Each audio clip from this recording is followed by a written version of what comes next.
This adventure started a little over a year ago, and one of my good friends, Tim Adams, went on a safari to South Africa with the kudu safaris and went with Matt, and he had a friend that went with him that went with another guide, Edward, and I said, gosh, that would be great, because I've really been wanting to go back to South Africa. My wife and I, Kim, went about 25 years ago, and we went, had an unbelievable trip for 3 weeks, and then our son, we were going to go the next year, and we found out that she was pregnant with our son Cole, and so we couldn't, back then you had to get a lot of shots and stuff, so we ended up canceling the trip.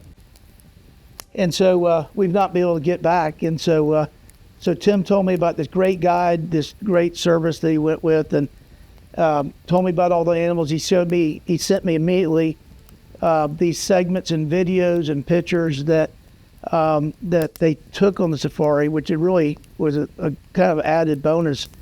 And immediately that day, I got in touch with Matt and his team, and we ended up booking. And basically, it was basically for my son's 25th birthday present. So I think it all started in August of 2024. I was on the way home from Auburn, Alabama, driving to Atlanta late one night after work, and my dad called me, and he sent me a bunch of videos of his buddy Tim that had previously come here and done a few weeks of hunting here. And I watched the videos, and he called me and said, "How would you like to go do that for your 25th birthday?" And of course I go, "Yes, I'm so down." It was an automatic yes. So we landed, and Matt and Edward picked us up from the airport. It was a late night. They took us to the guest house, and we had a nice dinner. And I knew from the start it's going to be a great week. Once you meet Matt and Edward, they're very personable, and they're just very nice people and treating everybody like family. And so we woke up early the next morning, and we drove about 7.5 hours, 8 hours. So we basically spent almost the first day that we were supposed to be hunting, driving, great scenery. You know, you got to see a lot of the country, driving there. And then we ended up getting a little bit, maybe 2 hours of hunt in the first night.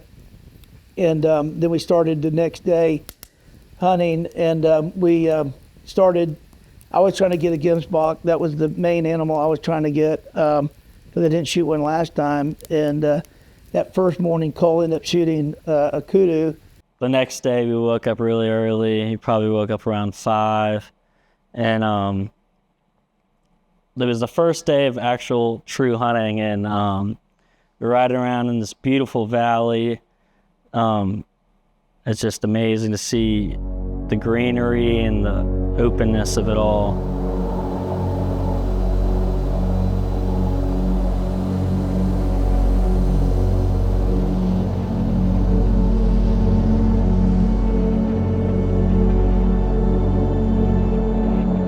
And probably about an hour into it,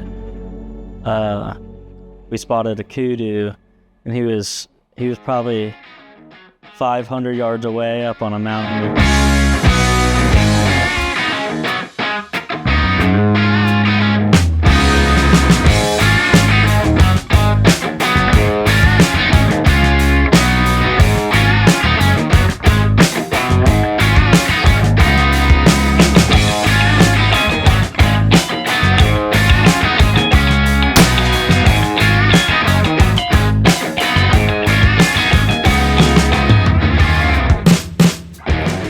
Open area.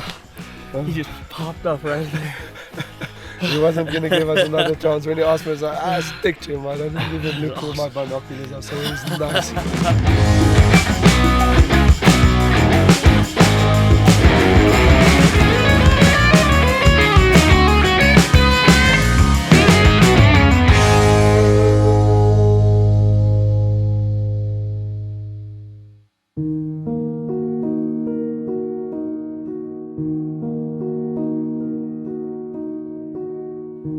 There's not much time. There's probably 5 seconds. And so Edward puts out the sticks, I put my rifle on it, and he says, shoot.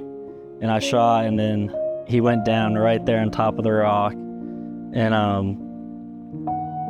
it was just, you know, it's an amazing feeling. You know, me and my dad have wanted to do a hunting trip together, and just that to happen on the first day.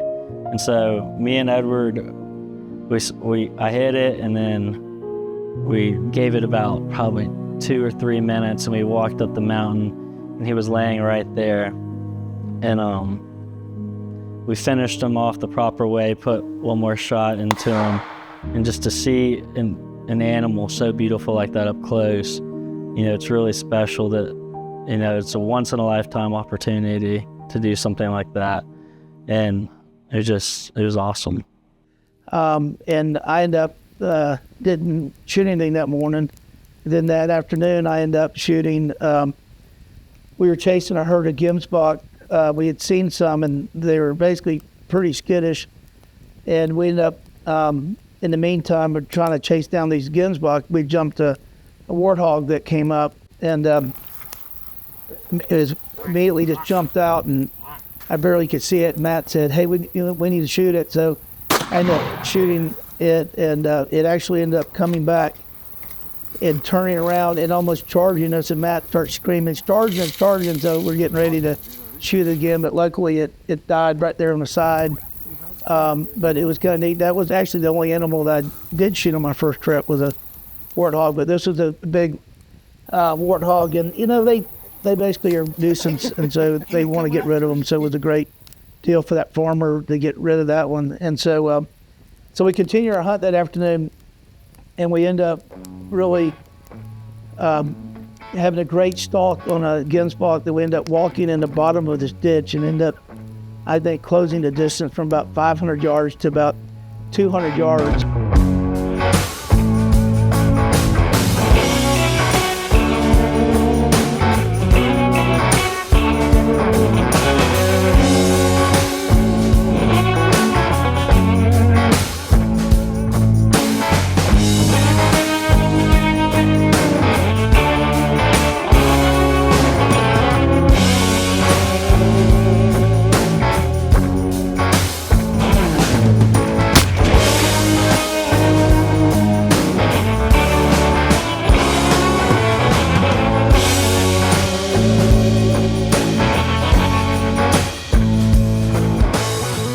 Shooting about 200 yards, and it was a good shot, we felt like, but we couldn't find blood. And so after we that night, we kind of ran out of daylight, and we couldn't find the gemsbok. And that night, what's great about having the video, and Gideon and his wife were, I think Gideon was filming on mine, and that night, and it was great because we were able to go back and look at the video and see that it was really a good shot, that we knew that the gemsbok was dead. And Matt said it probably just went over there and laid down, put its head down, and hid a little bit. And sure enough, the next morning we started looking for the gemsbok, and it was really a unique gemsbok. It was really wide and had some kind of crooked at the end of each of the points. So it really was a neat animal. We ended up finding it that morning. It was good.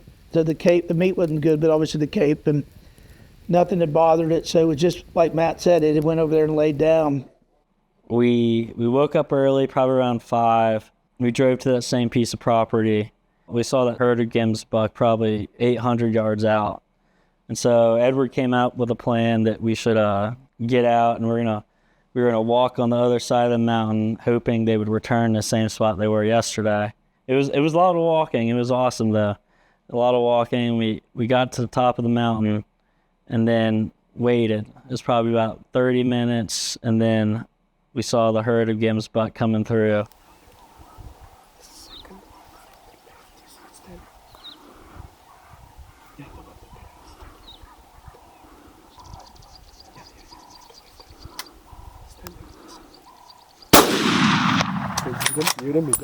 He's down. Relax, he's down. He got up. He's gonna go down. Can if you have a shot, but it's gonna go down.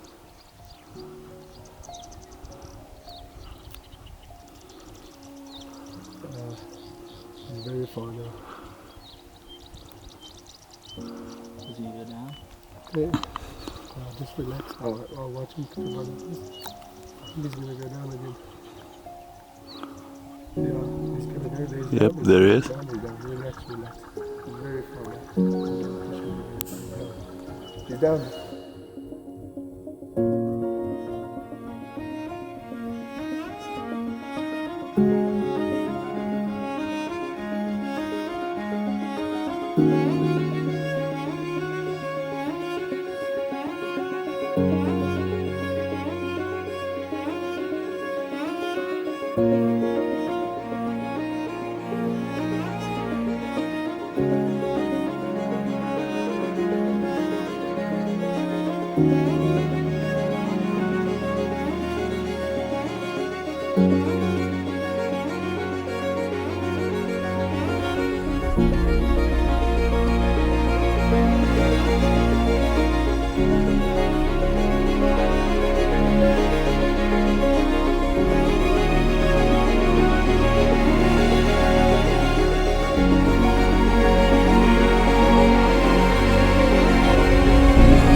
The next hunt, we were riding through the same kind of valley, and we were on the truck, and we were riding, and we spotted a herd of Springbok.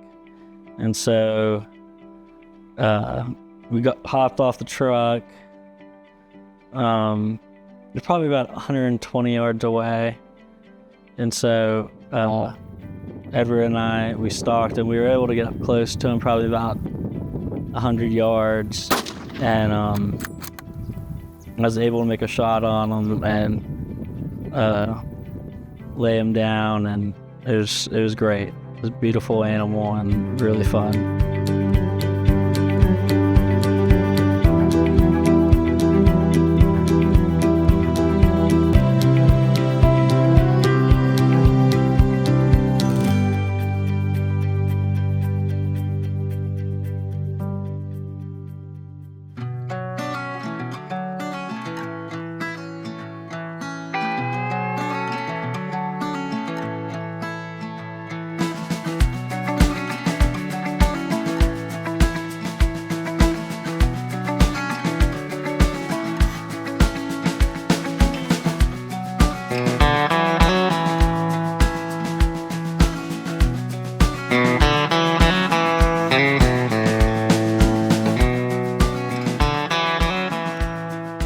From the moment we were driving in, and you see the beautiful landscape, and you're already seeing beautiful animals.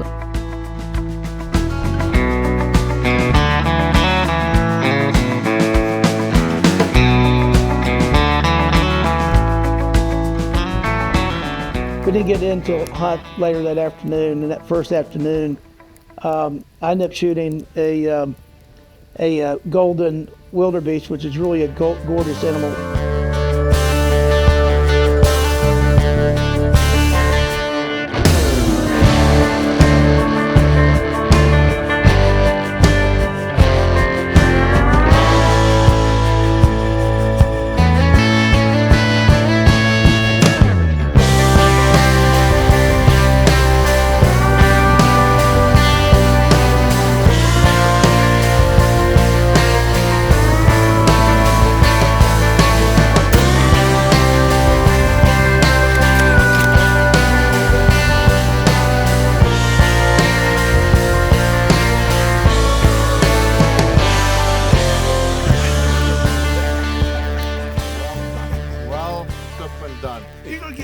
Kusi. Likhulu. You're gonna get some guy a heart attack. I don't want to have that happen again. What a big beast, man. That's a beautiful.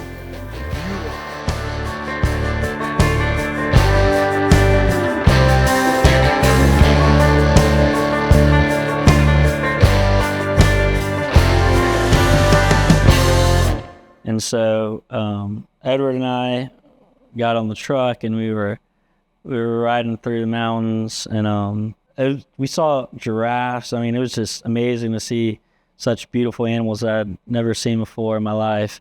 We came across a herd of blesbok and Springbok. They were mixed in together. So we drove past them, and we got out of the truck and did a little bit of stalking, tried to separate ourselves from the Springbok and make our way over to the blesbok. We were probably about 200 yards out, and we got out to be about 120, 130, and Edward spotted the right one that we've been looking for, and he was able to put the sticks down, was able to make a shot.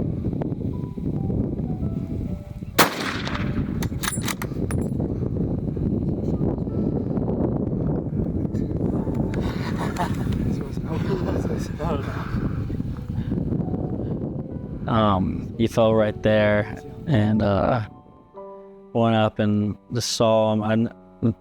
It's so beautiful and an awesome animal.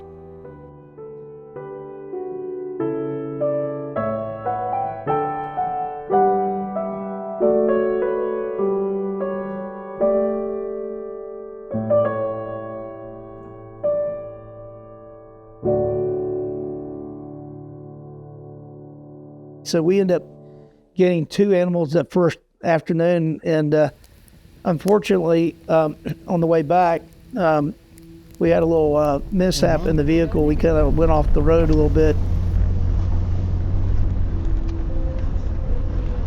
The fun thing about that was, watch out, watch out, watch out, watch out, watch out, watch out, watch out. Whoa! And our Land Cruiser ended up being kind of stuck between the fence and the road, almost flipping over. And so I think Matt got a little distracted. Anyway, so we luckily called Edward, and the property owner had another Land Cruiser with two winches and 2 more Land Cruisers. We were able to save Matt's truck.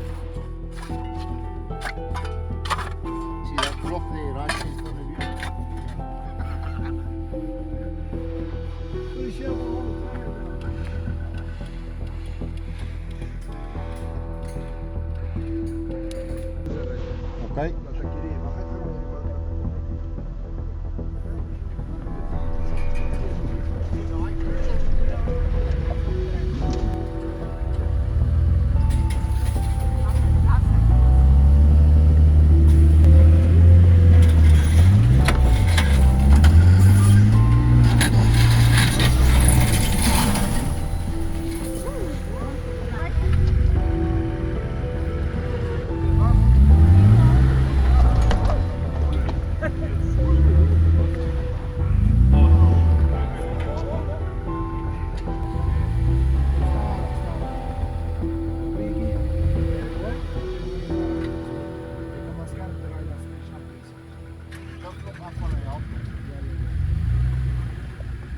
But that was kind of event because I think my wife is always concerned about, especially her son and me. And she said, "You guys are safe, aren't you?" And we almost rolled the Land Cruiser. So I guess that was the most dangerous part of the whole hunt.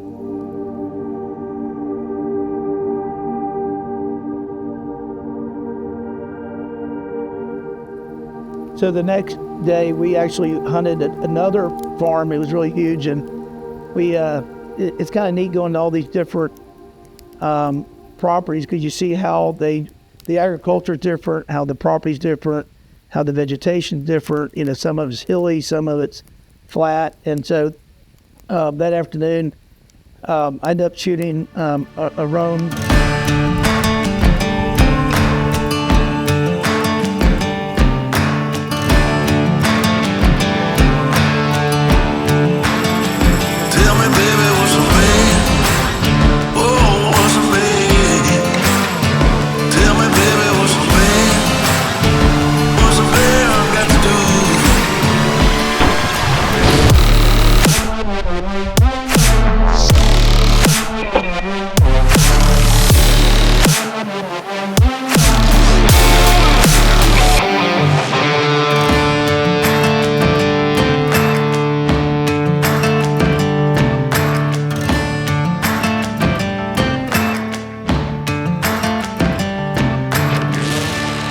So the next hunt,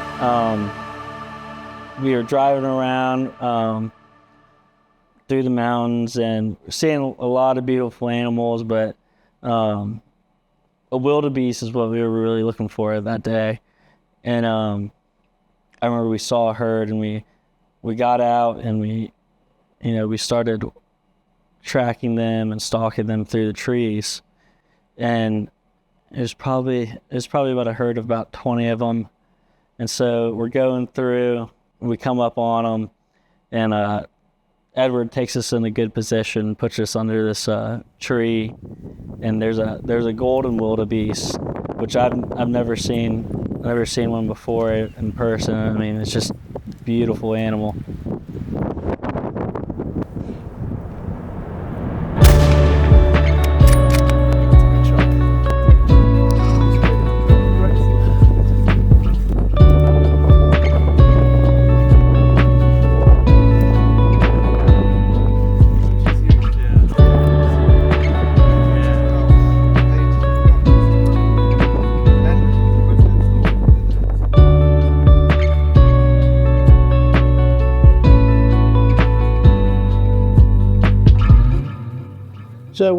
So we ended up shooting the roan that night, and Cole, that whole day we were hunting buffalo first, and then the roan we kind of staggered on. So Cole and I, Edward and Matt were all hunting together, and we were in one vehicle, and we chased, buffalo all day. So we must have walked, 10 to 15 miles that day. And so the next morning, we started out buffalo hunting again. We ended up doing the same thing. And then that afternoon, I ended up having an opportunity to shoot a really old bull buffalo.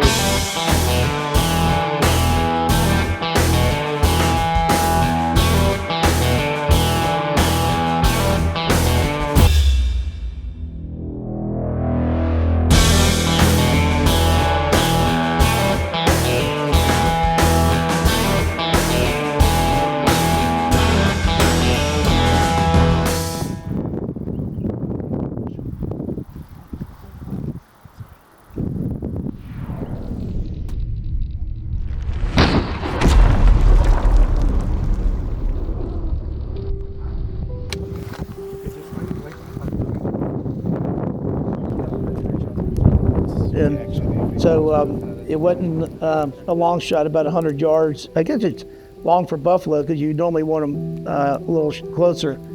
But we ended up making a good shot. Again, the same thing. We had a similar case where it ran off, and again, we knew we hit it. And we waited about 20 minutes, I guess, after we shot it, and we couldn't find any blood. And so no blood trail. So we ended up kind of regrouping and splitting up, and I guess it took maybe hour and a half to 2 hours. We end up, Kudu, one of the trackers, ended up finding him. It's kind of bedded up under a bush. Congratulations. He even didn't go that far. But I just yeah. So Mr. Warren, thank you. Mr. Warren, thank you. Yeah. Kudu is the one that good job. Oh my God.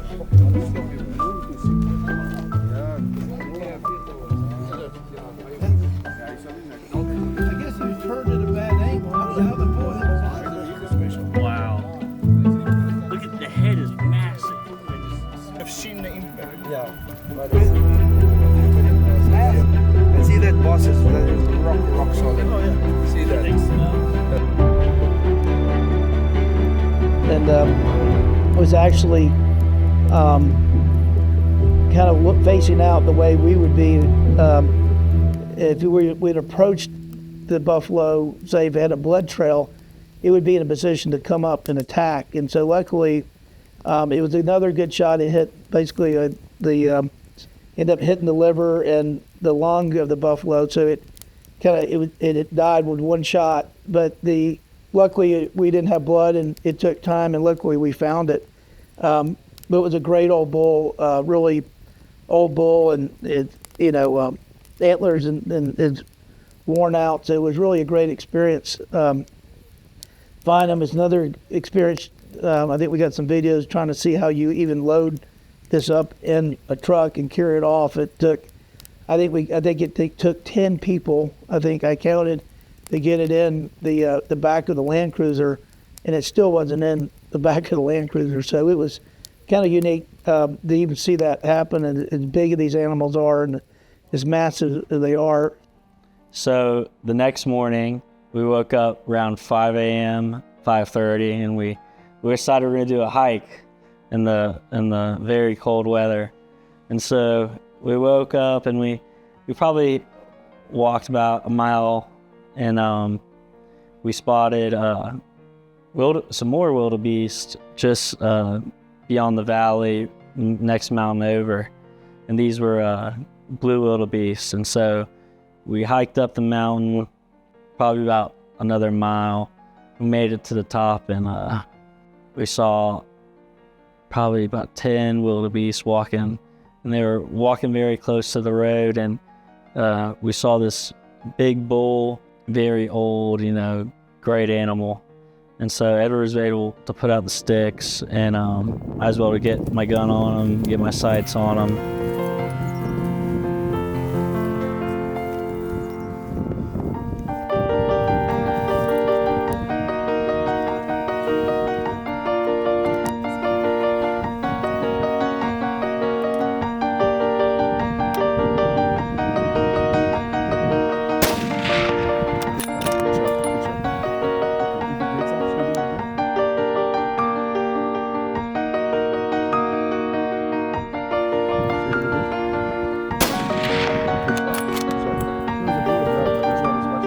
Got back up, and I was able to shoot him again.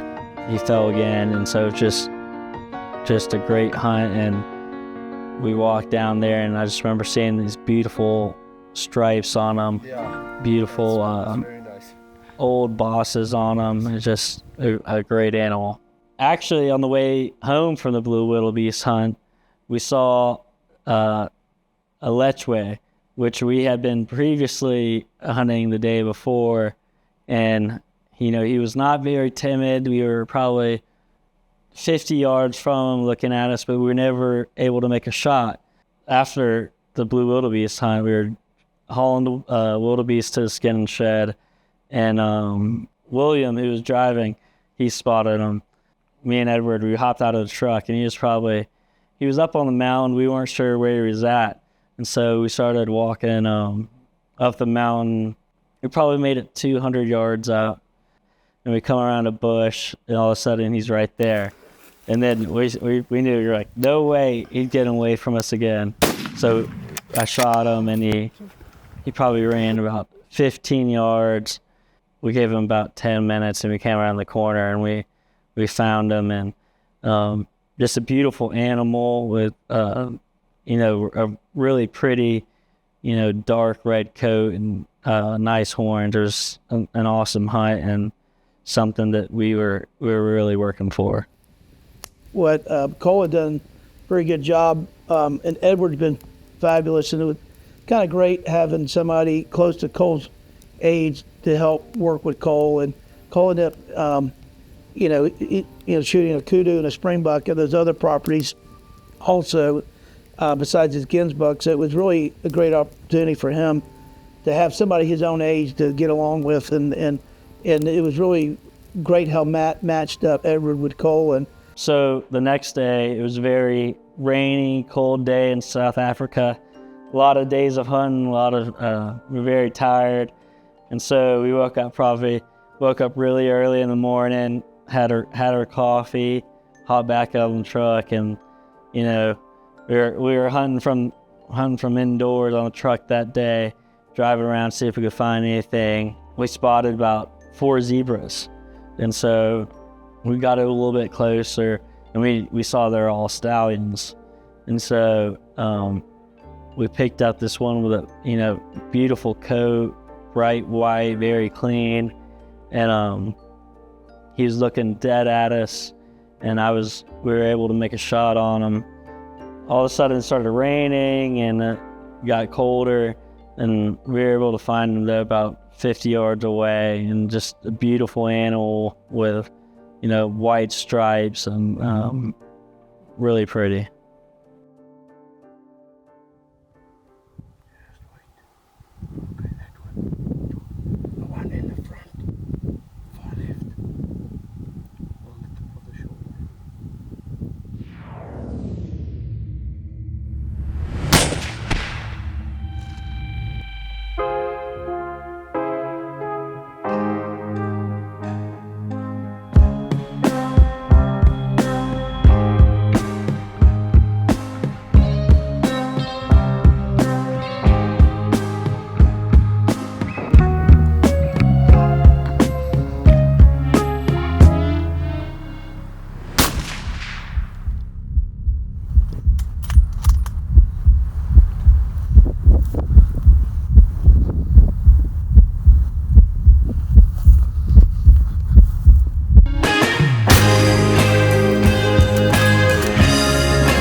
So that morning we end up shooting, 2 Springboks, and we're kind of figuring out what we would end up looking for. We end up getting on a really big herd of black wildebeest, and there's also some blesboks all mixed in with them. And Matt had kind of fallen the couple days before and hurt his ankle.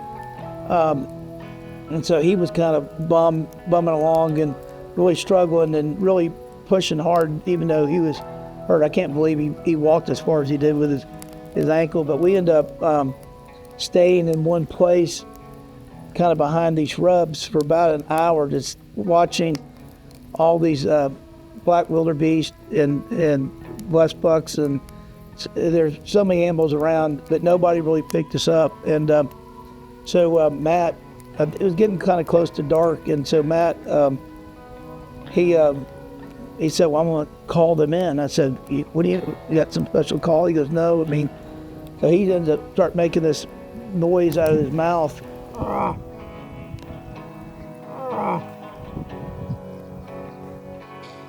I guess after about 10 minutes of Matt making this cow call sound, I guess they all kind of approached, and the one that he said was the trophy one, the oldest one that had really a great kind of rack, that kind of very weathered antlers, ended up being about 100 yards, 70, 100 yards.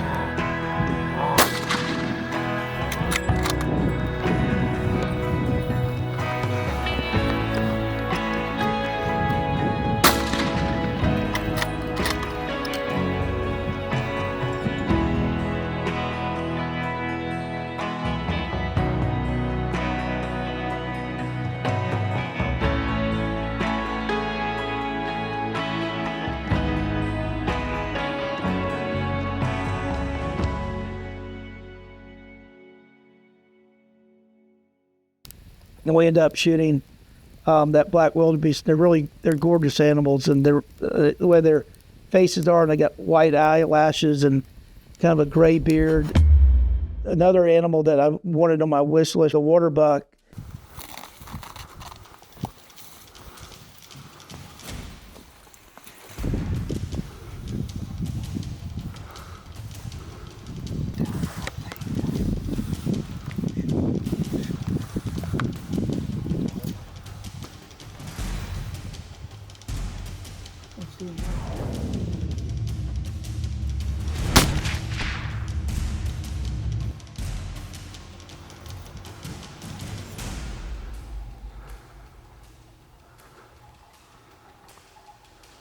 He's done. What a shot. What a shot. Die fall. He's going to fall. Trap ik wat hier.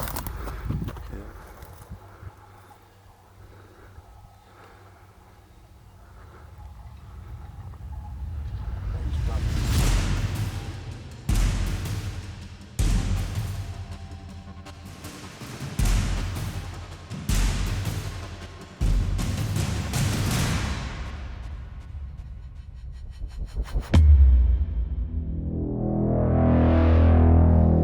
So the last hunt, we were going for buffalo. We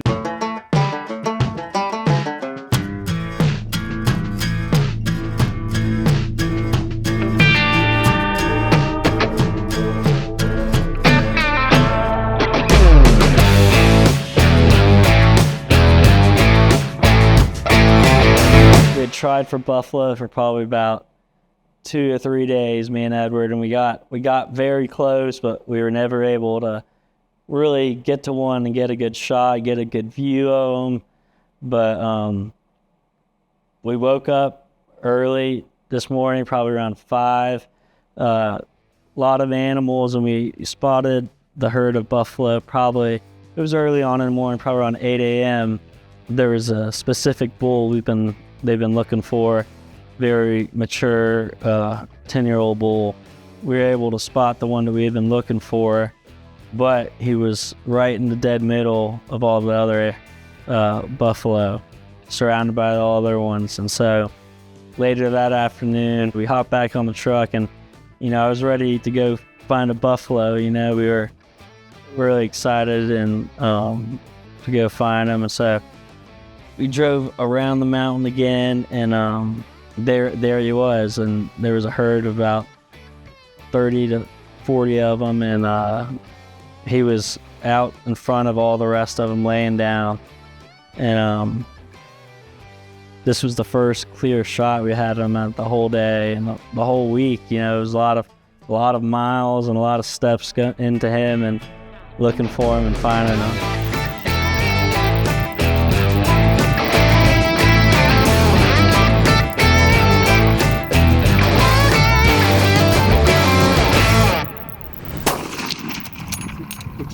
Good shot. Watch him. Put one in his chest, in the middle of the chest, down his front leg. Yeah, shoot him again. Good. Well done. Well done.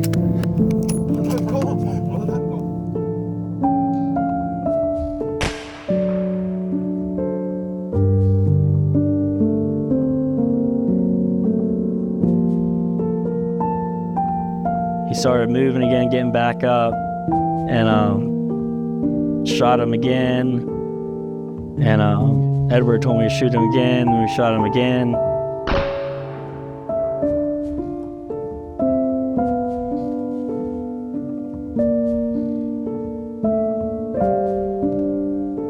And then it was really quite amazing. All the other buffalo got around him and protected him. We were going, me and Edward and 2 other guys were going in, and all the other buffalo were lined up looking at us. We managed to scare them off though, and walked up and finished them off the right way. And it was just a hunt that we've been looking for the past 10 days. And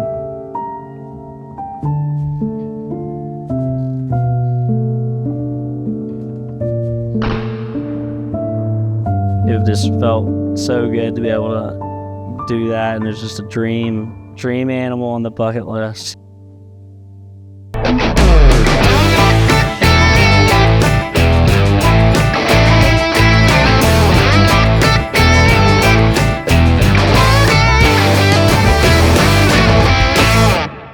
But the best thing about all this was the guide was great. We saw a lot of animals. The places we stayed were phenomenal, from the hospitality, the food, the laundry service, every place that Matt had taken us. They basically, have taken care of me and Cole. We were the only hunters in the party, and it was great for me to be able to spend a lot of time with Cole, and we've met some good friends along the way with Matt, and getting his wife and Edward. Hopefully we'll see them again, and even when Matt comes to the States, hopefully see him to help him grow his business. But it was really great people, and not only the people that Matt associates with his business, they're all great, the owners of the property, and so it's been really a great trip. And I think the best thing, my son Cole's had an unbelievable time. It was really just great 2 weeks that I know Warren and I had been really excited for, and it lived up to every expectation. It was kind of a trip that we've been talking about for my whole life since I was older and hunting. And last time he was here was 25 years ago, and ever since then he's been trying to get back. And Matt and Edward are just, everything they did was just amazing. The thought and detail that they put into providing their customers was such a great hunt. It was just unbelievable, from where we were staying and everything from beyond there. And we're already planning our next trip coming back, and we're really looking forward to it.